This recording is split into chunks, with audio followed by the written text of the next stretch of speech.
Hey everyone, welcome to episode 54 of Insights in Minutes.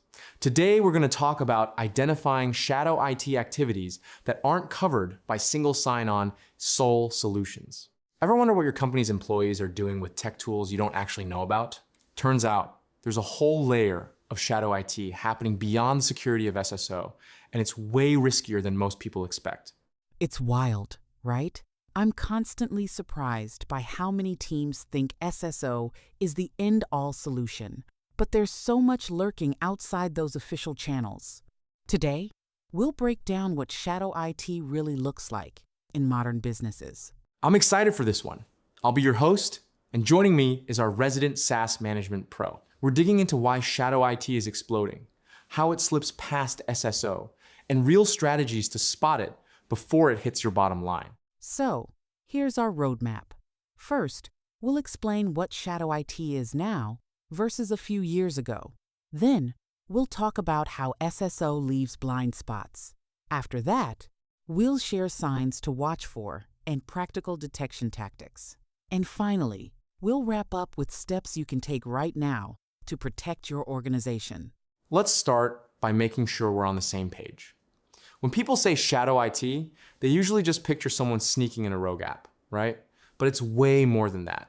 Exactly. These days, shadow IT covers everything from unsanctioned SaaS subscriptions to employees using personal devices for work projects. It's grown because cloud apps are so easy to sign up for, especially with remote and hybrid work. That's a good point. A decade ago, IT could see almost everything coming in through the front door.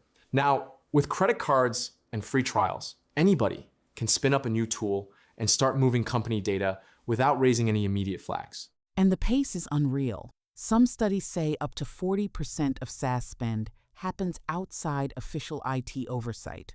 So it's not just a security headache, it's a financial and operational one too. That brings us to SSO. A lot of companies breathe a sigh of relief once they roll out single sign-on, thinking it covers the whole app landscape. But what are they missing? The main issue is SSO only captures apps that IT has integrated. If someone signs up for a new SaaS tool and doesn't request SSO access, it's invisible to your dashboard. SSO doesn't magically detect apps it's not linked with. So if a designer starts using a new file sharing platform and just logs in with their email, IT probably has no idea that app exists. That's a pretty big blind spot. Exactly. And it's not just about missing the apps. It's about missing the data flow, too. Sensitive company info could be moving around in unsanctioned tools without your usual security controls in place. Thinking about all the ways shadow IT sneaks past IT teams, what are some of the sneakiest behaviors or patterns you've seen? One of the most common is employees expensing SaaS subscriptions under generic categories like professional development or miscellaneous software. Finance doesn't always flag these, so IT stays in the dark. I've also heard of teams using personal email accounts to trial new tools just to see if it works. And then suddenly, all their project files are outside the company's security bubble. Or even worse, shared passwords, someone creates an account, passes the login to a teammate, and now you've got shadow collaboration happening, all off the record. It can spiral fast. With all that risk, I bet listeners are wondering, how do you actually detect shadow IT beyond SSO? Great question. One underrated tactic is reviewing expense reports for SaaS purchases. Another is analyzing network traffic. Sometimes you'll see spikes in usage to unknown domains, which clue you into shadow tools. Some companies also use browser extension monitoring, since those can reveal apps people connect to even when IT hasn't approved them. Plus, talking to department heads often uncovers tools they forgot to mention. And don't forget vendor discovery platforms.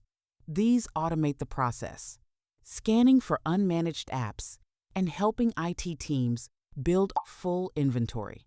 It's a huge step toward true visibility. I love the idea of tech solutions, but there's a people side too. How can leaders encourage employees to be more transparent about the tools they're using? Making it easy to request new software is key.